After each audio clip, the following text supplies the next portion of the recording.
Hey, it's Toby and Sean. We're back after a long time. Oh my God, we've been gone for a long time. 3 weeks or something, longest we've done yet, and I'm sorry about that, but there was just so much going on. For good reason. I went on a college trip up to the East Coast. How was that?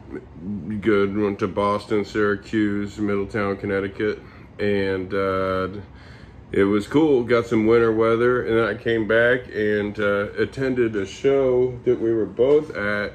I saw Soul Glow. See, I got the shirt. God. And God, that was a monster show. Looked at it, I got a Soul Glow signed record. They kind of killed it. Huh? They absolutely killed it. My neck can testify for the next 2 weeks after that show. So this was at Hotel Vegas Saturday during South by Southwest, and a shit ton of people we knew were there. It was really cool to see everybody, but man, what a lineup. I mean, it was just like kick-ass band after kick-ass band, and you know? There were no bad bands that The day. first band I saw was Civic. I was exhausted. I'd just flown in from Boston. I didn't want to do anything. And then when Shelly talked me into it, and that lineup was just too much. So I did go, God, so Soul Glow, as expected, completely ruled it, you know? Yeah. Like, Fucking you know, that brought was it. both our favorite record of last year. And yes. they really brought it live. But I'll tell you who the big surprise for me was, who I hadn't heard, was Dana from fucking Columbus, Ohio, which is also a lot of people's favorite. Like, they were a crowd favorite. They only had their albums on cassette by the time I got hip to them. But you got some pretty good vantage points of that set. I have really good earplugs. I like to stand right up front. Yeah. You see, when the band's playing, I don't like to chat with people. I want to watch the band. So anyway, yeah, I got a good show. What's her name? Madeline from Dana. Yep. Dang. No, they're awesome. I love that band. Yeah. What great bass playing. Oh, dude. Look, I went and got that... the Harkey bass head, because I think the guy from Dana was playing a Harkey. I needed a bass head. He was playing a Harkey, and I think it was a Phil Jones cabinet he had. Can't even tell. That thing is head. Oh, I threw my back out lifting that. God damn! I should have warned you. That's okay. Yeah, that's right. I'm gonna call it to work now for the next week. I should have checked my old guy live equipment plans, but that I saw weighs it more than sounds your amp. so good. Yeah, it weighs more than the speaker. The speaker, yeah, it's crazy. So I think I have the same bass rig as the guy in Dana now. Oh, cool. Because I thought he sounded awesome, but he has I think it's the Phil Jones with the big one. It's got 2 more speakers on there, because mine has 6 5-inch speakers. I think his has 8. Wow. You know, but God, anyway. dude. Listen, the sound at Hotel Vegas was amazing. Look, I think TVOD was a real big surprise for me. I didn't watch TVOD. Super fun, high energy, young punk kids, and then obviously Civic was like fantastic. That was everyone's favorite band, Civic. So and good. They're great. And yeah. then the Dregs, who was the last show inside that day, was great. Pigs × 7. This is super crowd favorite from England. Pigs, right. pigs. I lost count. Right. But yes. Yeah. Black Mercy was really good. Oh, they really brought it. They did a great job. Draculas were fun. Yeah. Unexpectedly, like, everyone was like really, really insanely good, and everyone had a great time. So many old friends were there. Covites, people I haven't seen in a million years, like, decided to show up, and it was a really, really great reunion. So they did. Did Eric Emo book that thing or something? I don't even know, man. But Lindsey Kuhn had a set up, you know, with his silkscreen stuff. I bought a couple posters. Like, really good stuff, man. What a great day. Yeah. I saw all kinds of old friends, and they're like, "Where you been?" I'm like, "No, actually, where the fuck have you been?" Yeah, I've been here, motherfucker. I've been representing Austin, Texas. Where you been? I know where you been. No, but I mean that in the best way. Shit. Yeah, what a good time. And we've seen like 3 death metal package tours since then. So we saw Vader and Christian package tour with they played with you know who played Skeletal Remains. No, wait. No. They played with Decrepit Birth. Oh, Decrepit Birth, that's right. I got a record from Decrepit Birth. Man. Oh, hey, yeah, here. Can you show them? Can you tell where the singer's from? That's a California surfer dude. He's apparently he subbed in Suffocation for a bit. Huh. Yeah, but they were prog. Yeah, here we go. Decrepit Birth. They were great. That was a good show. That was all really the bands good. brought it. Vader was awesome. God. They have such great guitar tone and just kind of off the wall, you know. And then, yeah, Christian was tight as shit. Oh, Christian is so fun. Those guys are super, super nice, good guys, man, and like really destroyed it. It was so fun. And then after that was at Come and Take It, and then after that we saw the Morbid Angel tour with Crypta, Revocation, Skeletal Remains, and it was so good, and all the bands were so great. And unfortunately, that's like 2 or 3 nights ago, that tour, you probably read about it, was in Chicago. It was in the Chicago area, and they were having heavy weather, a tornado or something, and the roof caved in, and 28 people were injured, and a person died.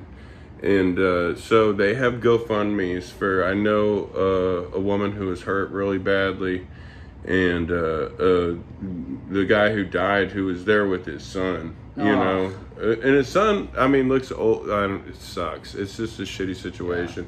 Yeah. And Crypta, the Brazilian female death metal band who played first. So the accident happened between Crypta and Skeletal Remains, the first and second band. And yeah, none of the band members were hurt, fortunately. But yeah, it's a horrible, horrible thing. And yeah, there's GoFundMes that you can easily find online. I did get a Revocation t-shirt. Oh, cool. Did you get anyone to sign it? No. That's a cool shirt. Yeah, I thought I liked the colors and stuff. Yeah. You know, it's kind of wrinkled up right there. But yeah, they were tight as shit. Oh, man. God. Revocation was great. Morbid Angel was fantastic. God, what great guitar tone on that. You know, with Trey Asgaroth from fucking Morbid Angel. Man, what a horrible thing to happen to their tour. Yeah. But it's a great tour. I hope it goes on because, like, all the bands, there's a solid lineup. And then last night, man, we saw... What a package tour. This one, I can't believe... Yeah, so we saw, to start it off, was... I bought 2 t-shirts Texas Death night. Metal Legends, Creeping Death. That's a great shirt. Yay! God, they were awesome. They have an album coming out. Yeah, and their last record's great. And yeah. Their videos are really amazing.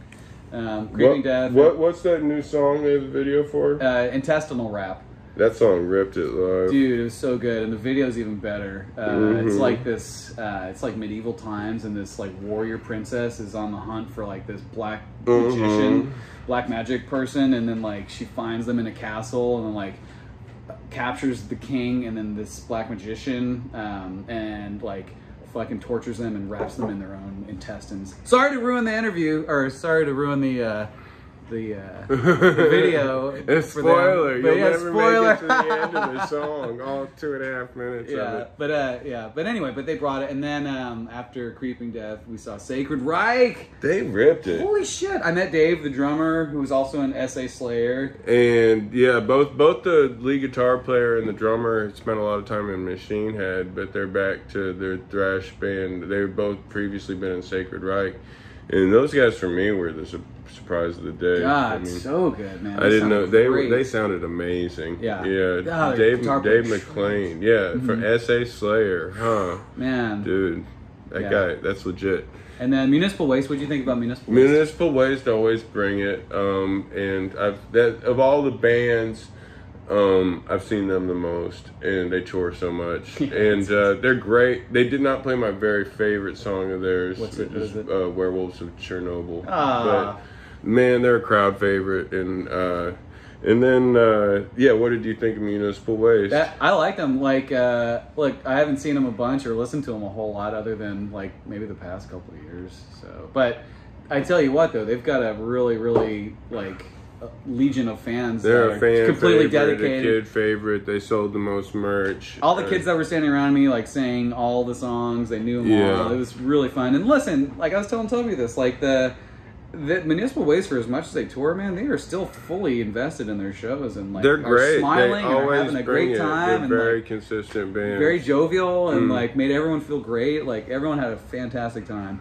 Yeah, yeah. And you know what it reminded me of? So the headliner and they. Oh, you got the blue one? Fuck yeah. Yeah, they didn't have the black one, but that's so nice, dude. Oh my shit's already wrinkled up. I just don't fold it right. Yeah. But anyway, fucking Carcass. I'd never actually gotten to see Carcass before, and I've been such a fan for so long. And oh my god, so good. Bill Steers, total guitar god. Like those guys rip it up so hard. And what a good show. But you know what it reminded me of? Right. I saw one of the last American shows of Power Trip. I was in Denver, and they were playing with High on Fire at the Oriental Theater in Denver. And dude, there were just a shit ton of kids there for Power Trip. They're excited about Power Trip, and that was awesome. But I was on the balcony, kind of just like I was for Municipal Waste, like I could never see the whole band at one time. I was up on that balcony. Yeah, like, it's hard to... I wasn't gonna fight the crowd. I've seen Municipal Waste a bunch of times. They were great, but yeah, I mean, it was a hard view. And then when Carcass came on, it was kind of like when High on Fire came on. But it was like, oh, this is the band the old people like, and the kids kind of thinned out a bit, and you could actually stand up front. Yeah, not up front, but close with a good view. Good like view. I had a great view of Carcass, you know. I had a great view of High on Fire that night, you know. But yeah. What about Jeff Walker last night, man? Jeez, they are so good. They so sound tight. so good. Yeah, they're so incredibly. But tight. their choreographed moves and then like him with his bass, like two bass player singers last night. Did that make you happy too? Yeah, that was great. I thought that the newer guitar player in Sacred Right might have been the son of one of the other guys, and I asked the bass player, singer guy, I don't know his name, I'm sorry. Oh, the kid on the right. He tore it up, dude. He tore it up, God. But he definitely looks like the singer's kid or something. Yeah, you know? yeah. It's like, that your kid? He's like, oh, no. He's definitely having a great time. Yeah, man, Sacred Reich is like, it should not to be missed live, you know? Yeah. What a great band, and they sound so good. Everyone shreds. Those guitar solos were amazing. And they had a lot of fans there. Like, they everyone was did. singing along to their songs. Serve Nicaragua is such an unlikely set closing hit, but it's theirs, and you can tell it's written by like an 18-year-old. Yeah, you know? because Dave does the Wipeout drum beat like towards the end. They totally go into Wipeout for like that's the third part of the song. Yeah. You know. All right, let's get to our records that we're actually going to review this week. Oh so that's... God, there's so much. Okay, so there's okay. So there's been a few reissues. I'm gonna get to that first. Okay. First off,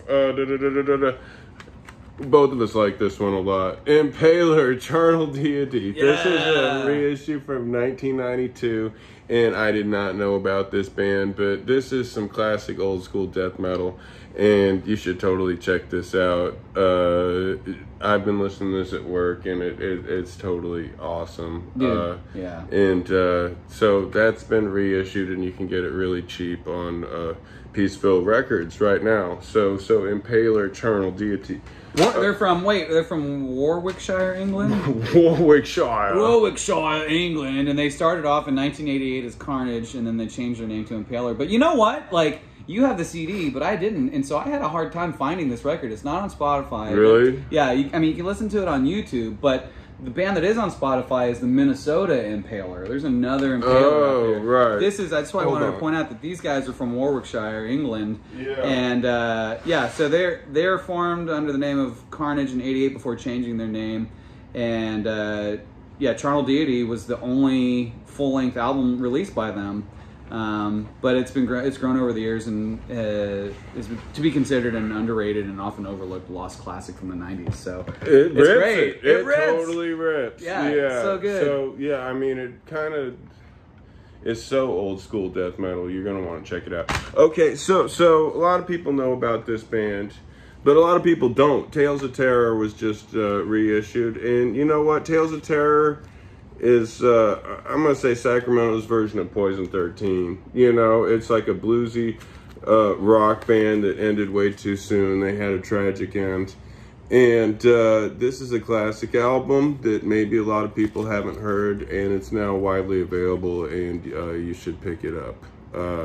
It's totally legit.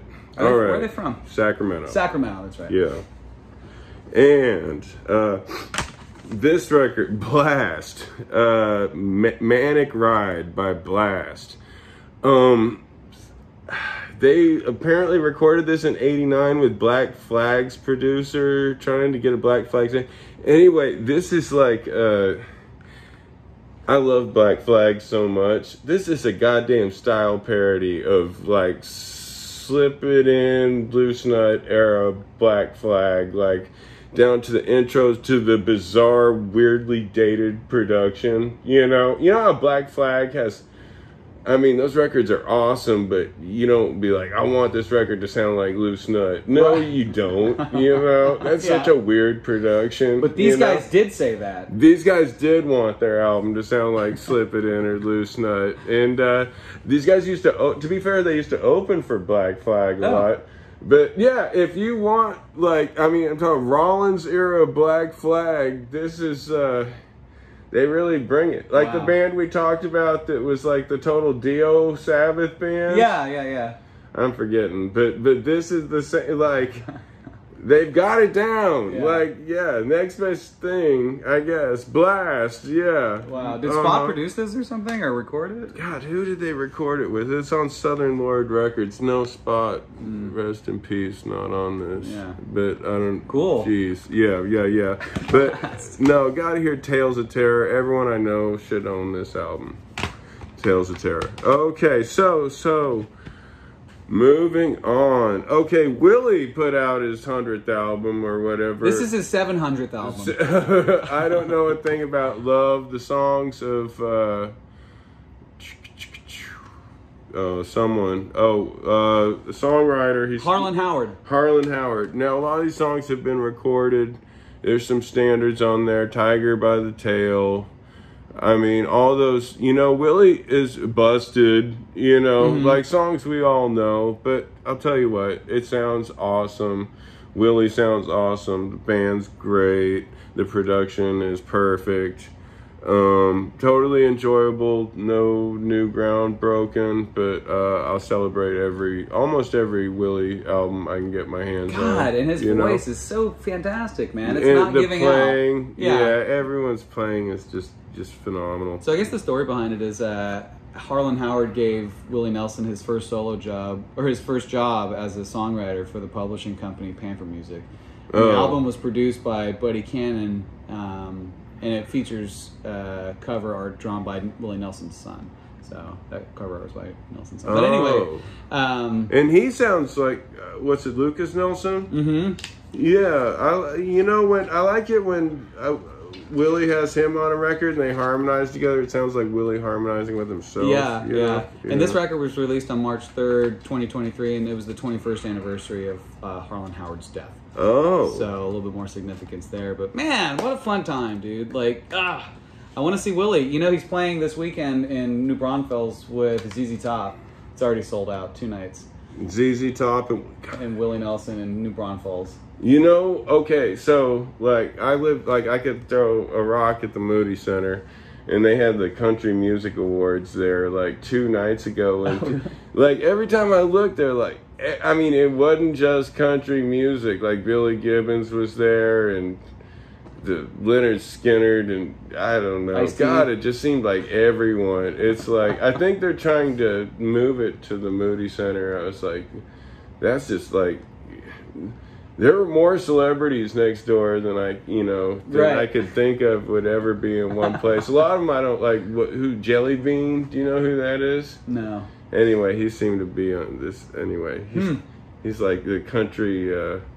What's the dude with the tattoos on his face? I know who you're talking Post about. Malone. Post Malone. Yeah. I guess, I don't know. I say that having heard none of his music. I got completely sidetracked. Who probably wasn't there was Willie, I I didn't see any pictures of Willie there. Yeah. Shania Twain was there. Man, Willie doesn't hang with Jelly Bean. Get out of here, dude. It's not his crowd. Shit. Everyone wants to hang with Willie. I know, right? they do. All right. Okay, so, okay, this one, Madness put out a record called The Danger Men, and it also has this like perfect production and Too perfect. doesn't break any new ground. They do a lot of covers that that are really like Israelites, you know. Or, it's too on the nose for me in a way. You know what I mean? Like it's just too obvious. Like some of these covers. This is like could have been more B-side-ish. This is some really nice background music. You know. Yeah. You know what? I've got a soft spot for Madness. I grew up listening to Madness, and I do love all of those second generation ska, British, like Selector, Specials, English Beat. Madness and let me see, Lola. Yeah. That is like what could be more British than I don't know. Madness Exactly. covering. Like that's the thing is Madness is such an institution in England. They do like I think one tour a year, and it's a Christmas tour of England, where they play like 18 dates. Completely sold out. Every arena in England sells out. I think that's all they've had to do for like the last 20 years is like this year-end tour. And everyone loves them. Fucking and good Suggs for from them. Madness shows up on all their shows. And he's like a beloved celebrity.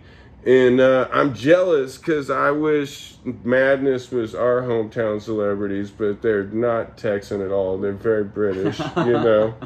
And them covering Lola, the only thing could be, I was thinking what I wanted, the only cover on here, the obvious one they should have put on, it would be Can I Play With Madness, with Bruce Dickinson singing. That would have been, That would be even more British. Yeah.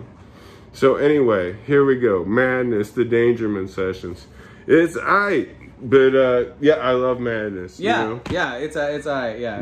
Go get One Step Beyond, or any of those early. I wish I records. would have heard on that record. All I want to do is zoom, zoom, zoom, boom, boom. Like I want to hear Madness do that. You know, everything on there is just a little bit too on the nose. Check baby, 1, 2. Check baby, check baby. They could do it. They could pull it off. All right. God, remember when Duran Duran did White Lines? No. You don't remember that in the 90s? No. Oh, okay. Oh, wow. Was that when they were Arcadia? No. That was the 80s. Okay. No. They were like, they did a covers album and the single was White Lines. Oh, wow. It was all right, Yeah. you know. Okay, so we talked about that and that. All right, so, oh yeah. Steel Panther. Steel Panther, still doing it. On the prowl with Steel Panther. Look, if you get it, you'll love it. But this is more of the same, like, hilarious lyrics and shreddy guitar solos you always come to love from Steel Panther. They're the genius parody assault on, like, modern, on 80s heavy metal. And I think they're the modern day Spinal Tap, if you will. But it's more of the same from Steel Panther. Like, hilarious lyrics about, like, banging chicks in the 80s. And one of their songs is called Magical Vagina. What song did you like from this, Tobe?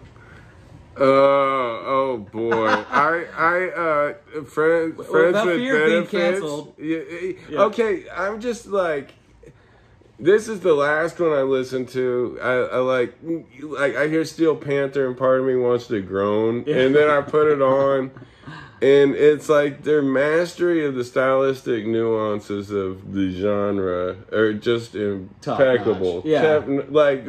Russ Parrish actually used to play with Judas Priest, the guitar player. Friends with Benefits sounds like it jumped off a Rat album, you know? Well, I think that's what they, like, I'm convinced they pick out their favorite song from every 80s hair metal band and then, like, duplicate that into, one of their newer songs, You know who I'm going to compare him to, who I'm a huge fan of, is Weird Al Yankovic. It's like they're the Weird Al for middle-aged dudes, right? Metalheads. But it's all original material. But it's not style. parodies. It's only the style parodies, not the direct song parodies. Right. Which I always preferred with Weird Al. Anyway. God, in the song on your Instagram, when he's like, he's got like, I always thought catfish lived in the sea, but that isn't true. The catfish is you, and the sucker is me. God, that's awesome. Yeah. Anyway, I laughed. I gotta admit, I laughed at least twice in every song. Even never. Yeah. Anyway, I don't want to be an adult show again tonight. I'm not gonna even say some of the song titles on here, but oh my God, so.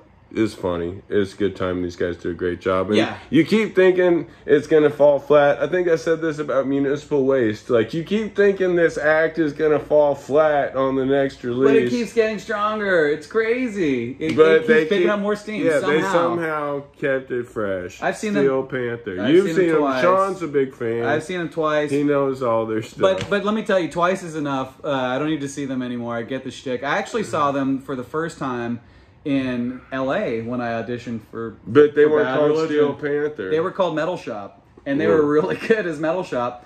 And they were also the same band that was on the Discover Card commercial. Screaming for No Reason. Love Rocket. Love Rocket. Love Rocket. Your eyes are gonna pop right out of their sockets.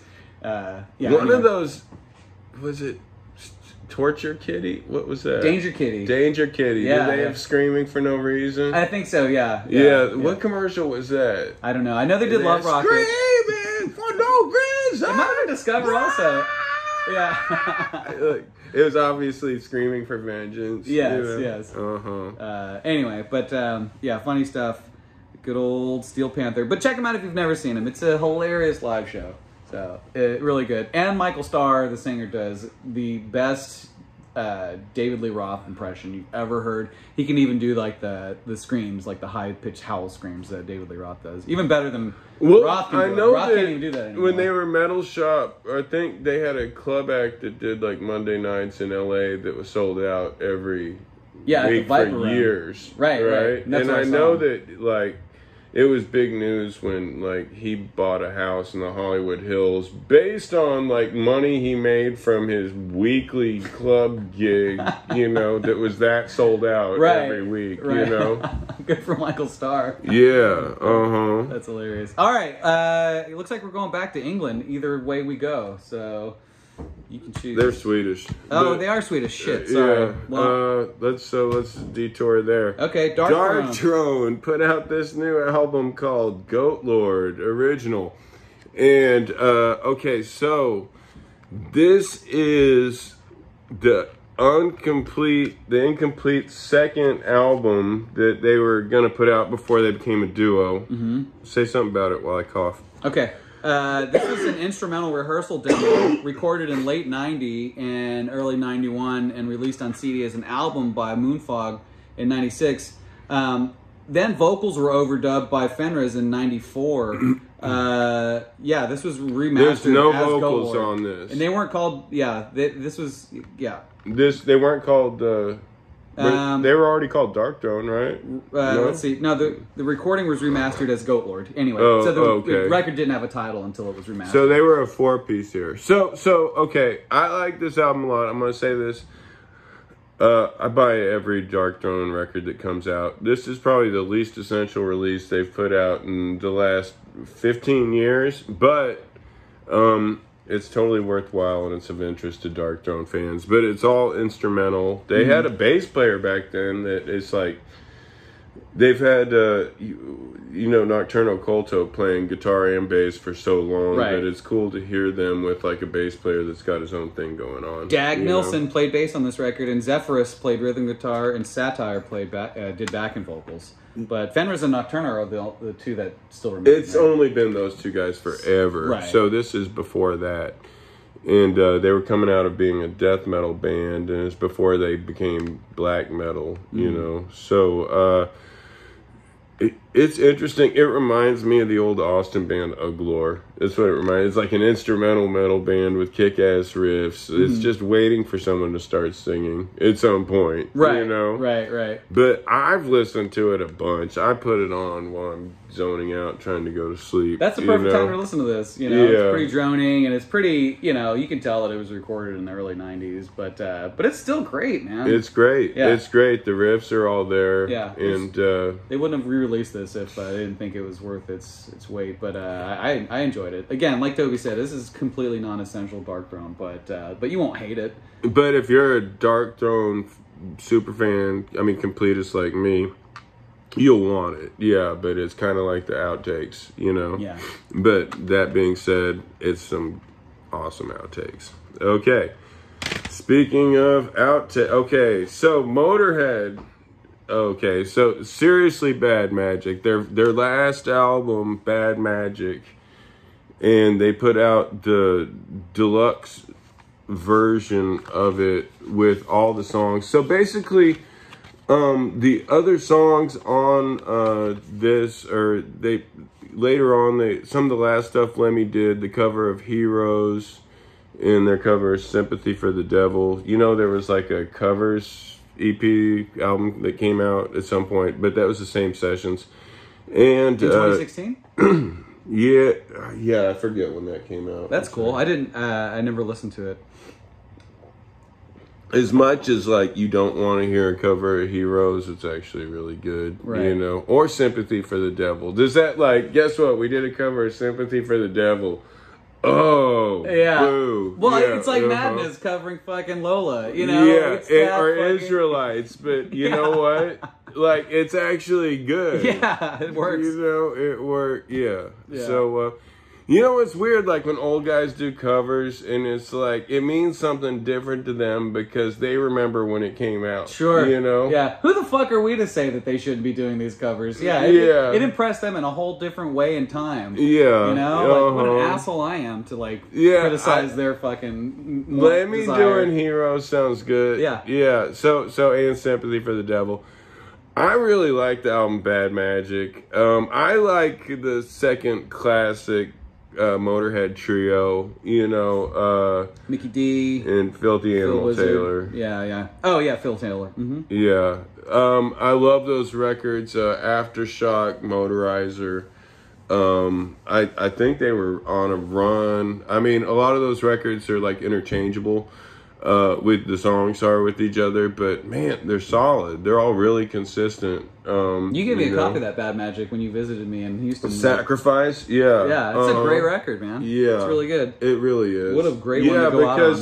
Because I had the album and it came with the CD and I gave you the CD. Yeah, I listened to the shit out of that. But if you don't have that, you might as well get this version because it's got the bonus songs. And it's the second disc is a live show, and it's one of their festivals in Japan. Yeah, at Mount Fuji in 2015, and it's good. I don't know how much I'm going to listen to the live part. Right, you know, right. Like it's totally worth it for disc one. I mean, there's a lot of Motorhead live albums I like, and like, I mean, people's criticism of Bad Magic is that Lemmy sounds winded. You know, which he sounds really gruff. He was getting old and unhealthy, but if you listen to the album as a whole, it works and it's cool. And I remember when Lemmy was dying, and they came and played at Emo's, and I knew he was in bad health, and I just having seen Motorhead rip it up, you know, in full force. We saw him in Houston. Yeah, we saw him with Maiden. That was the last time I saw. Yeah. In Dio. That was the last time I saw Motorhead. But a lot of people wanted to go, and I think, you know, they were playing sax, and it mostly was like a Saxon show. And Lemmy, I mean, I think he just wanted to die on stage or on tour, you know? And I think that night he made it through 3 songs. And, you know, a lot of friends of mine went, and they were like, well, I'm not going to get to see Motorhead again. I should go to that, you know? Right. But I just anyway, what I'm getting at is the live show. I'd much rather hear a younger, healthier Lemmy, you know. Yeah. But that being said, the album Bad Magic is awesome. It's awesome, and if you ever have the desire to speak to Lemmy from beyond the grave, if you get the LP box set of this record, you also get a Ouija board, a Motorhead Ouija board. That's so and it funny. comes with the diamond, the ace of spades as the the talking piece. Yeah, so the ace of spades planchette is what it's called, to spell out your conversations. Did you see the Carcass China set? Yeah.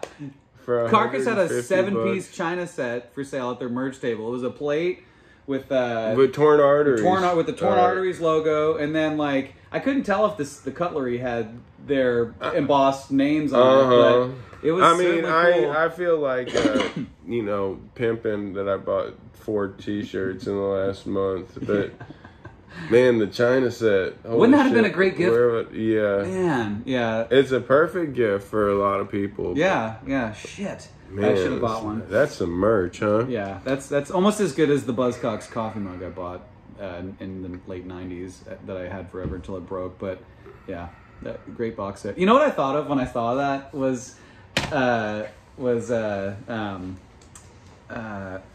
with Alec Baldwin and Jack Lemmon, where they're businessmen.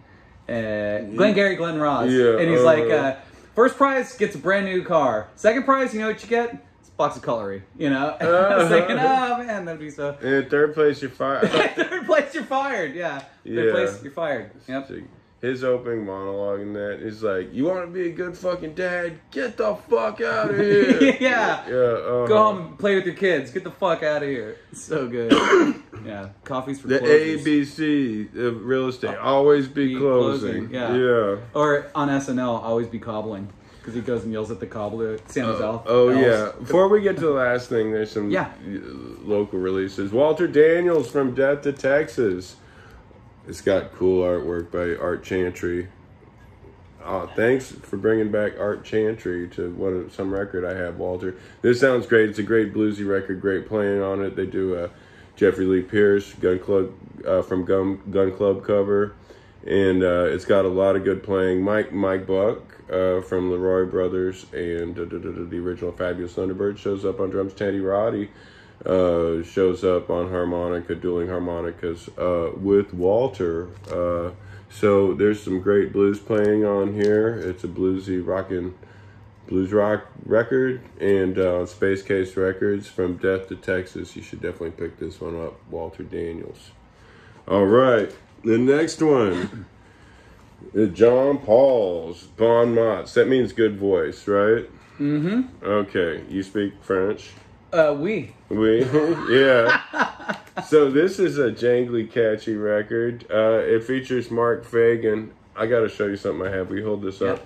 Okay. So we were just listening to it. Tell what you think. You liked it, right? Yeah, it's really good. Really not minimalist, but like you said, Toby just knocked over a bunch of CDs, but comparative to like what, Pavement in a way. You know who I was thinking of? The Feelies. I'm taking this off. Yeah, take this shit off. The Feelies, yeah, absolutely. The Feelies, that's what I was thinking of. And it's got Mark Fagan, and it's who was in the Paranoids. Was he in the Phantom Creeps? No. Sorry. But check this out. Mark also recorded the Motards, some of our most popular singles. He recorded the Rip-Off single, and he recorded the Turkey Baster Scare the Hell Out of Your Neighbors single. Oh, wow. And here's a picture of Mark.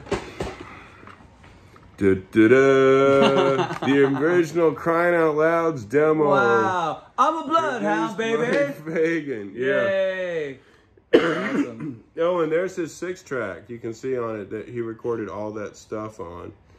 Yeah. So, but this is the 90s, right? But yeah. So we go way back with Mark and Philip from Teen Titans, Kiss Offs.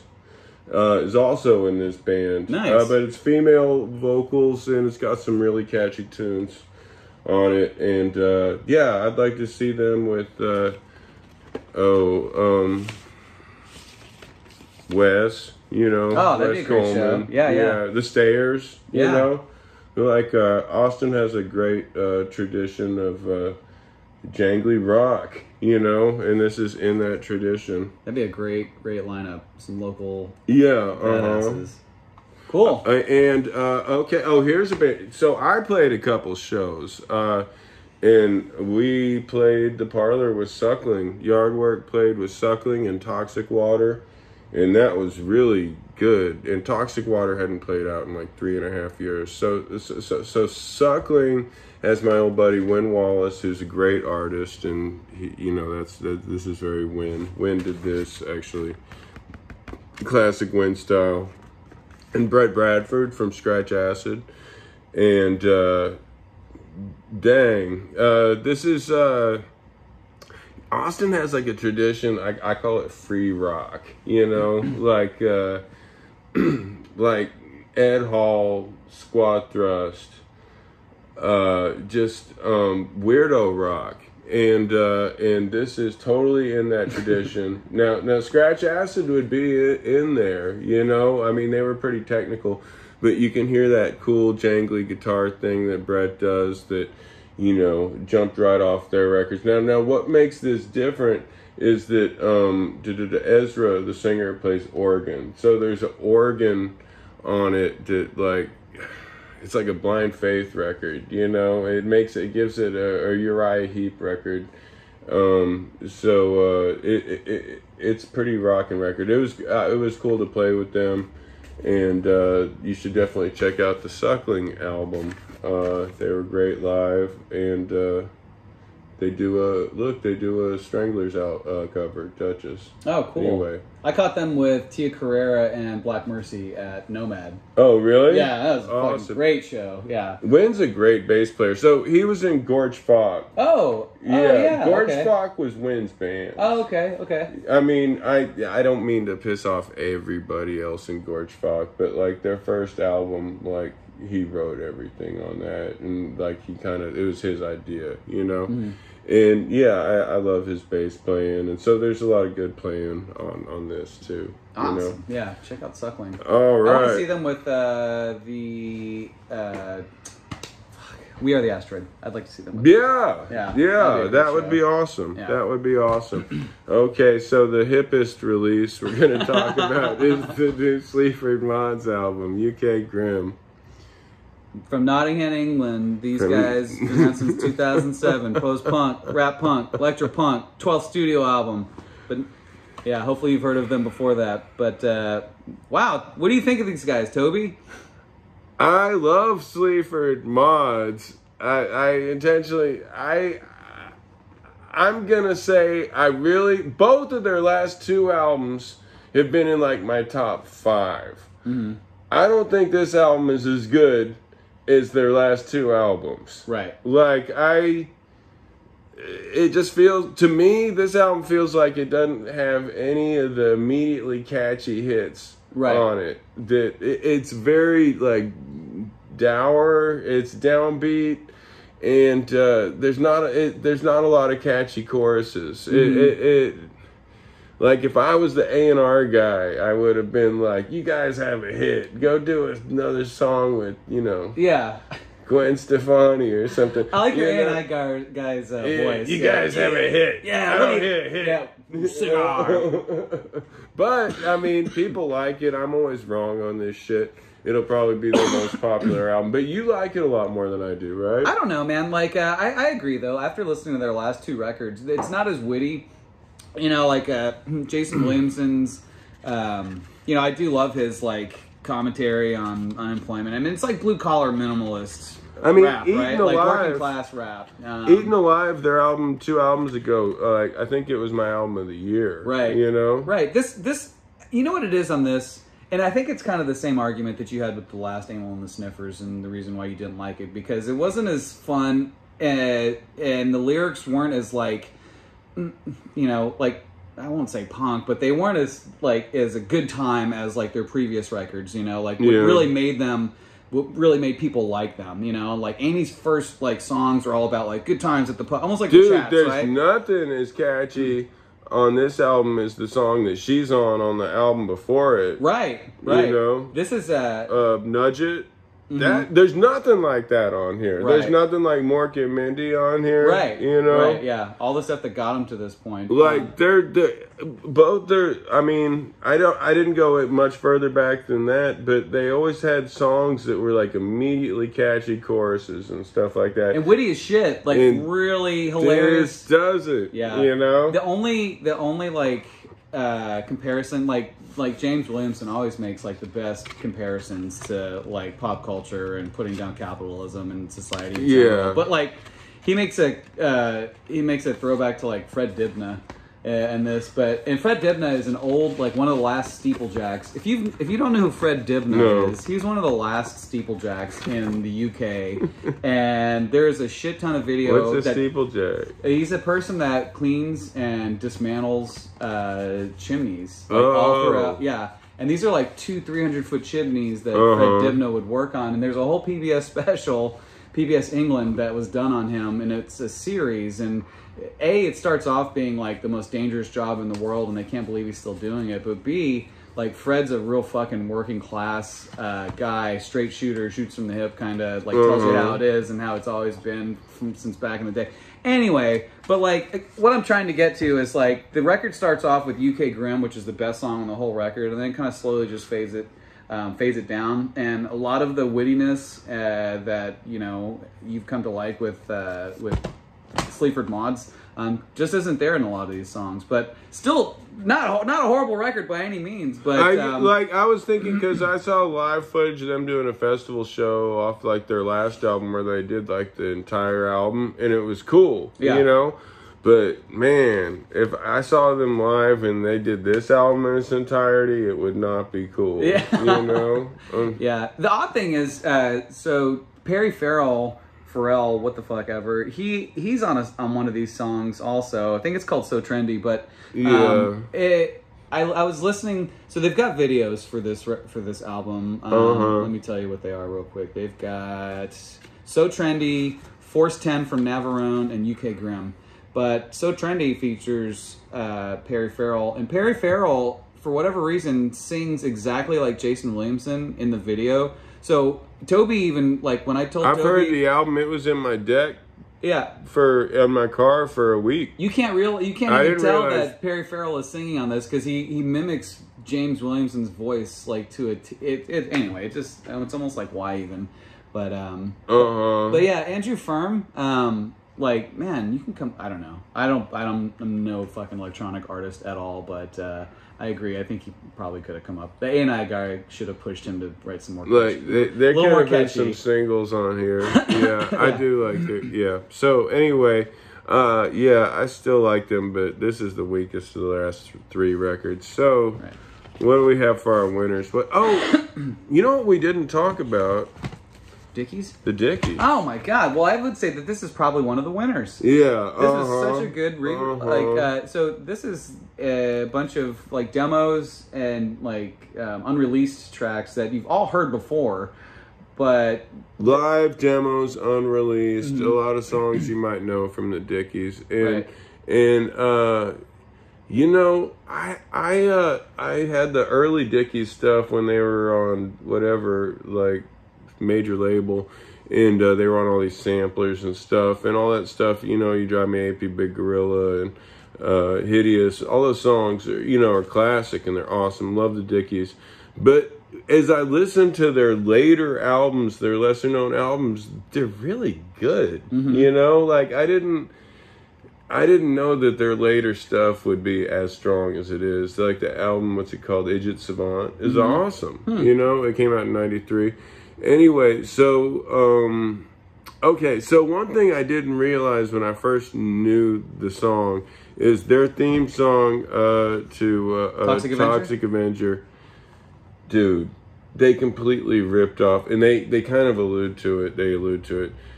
It's the same song as Return to Fantasy by Uriah Heep.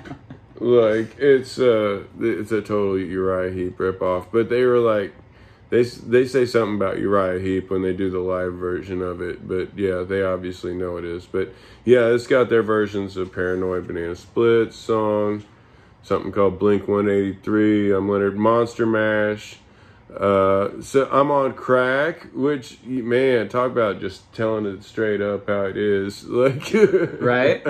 You believe it. When well, and here's where this band got their name. Right? No. Oh, okay. Yeah, that's a later. Oh, that was 2000. Okay, gotcha. Yeah, right. But like Cross-Eyed Tammy and Jim Bowie, like these are like some classics by them. These are really cool versions. This is a fun never record, heard. and so this is a good release. Yeah, definitely. You should pick up this Dickies. It's called, what's it called? Balderdash from the Archives. And I like that. I love the band. Like, what's the singer's name? Leonard. Your name is Leonard. My name is Leonard. They Yeah, did a version of that, right? Yeah, Yeah, but he's such a great like spieler, like banter man. He really works the crowd and makes everyone have a great time. They're a great live band. Yeah. I mean, I hadn't seen them since the mid '90s, but him and Stanley, awesome. Yeah, awesome. super fun. So I think that's probably one of my favorites, actually. Yeah. Surprise favorites that we forgot to talk about tonight.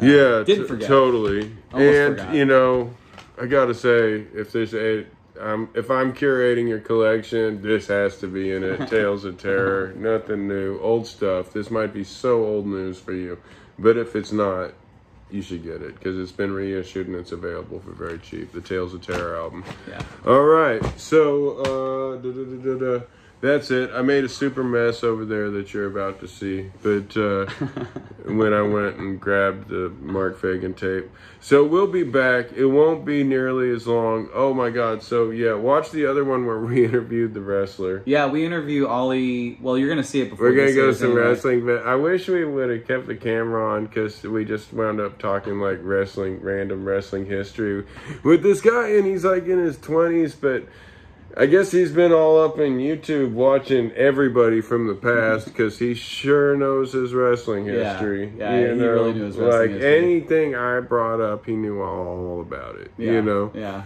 Well, more to come, though, I hope so. Yeah, you know? so hopefully, they want us to interview more wrestlers, and that sounds awesome. Yeah, that sounds awesome. And I want to go see the wrestling. Yeah, it's again, I'll Hey, say come it and again. take it. Yeah, it's at Come and Take It this Sunday, Oh, April Glorium on Friday. 9th. Glorium Where is are they playing? At 13th floor. Yeah, Yeah. it's a big reunion show for Glorium from the 90s. Yeah. I bet there'll be a lot of people we know there. Yep. So Infamous Wrestling on Sunday at Come and Take It, and then Friday Glorium's going to be at 13th floor. There's going to be a lot of old school people there, so go see your friends. Awesome. All right, let's rock out. Thanks for watching, everybody. Oh man, I made such a huge mess. It's okay, no one can see it. But now they can, because I'm going to show it. Okay. Ow, my You back. already cleaned it up. All right. My back! Hope I'm not showing off my butt crack. That's you, but not other people. They like that. Yeah. Let us know if you want to see more butt crack. Mike Oh, Fulton, man. if you're watching, please put the timestamp. Can I play a song I want to play? Yeah. Okay, just follow along. It's like pretty basic.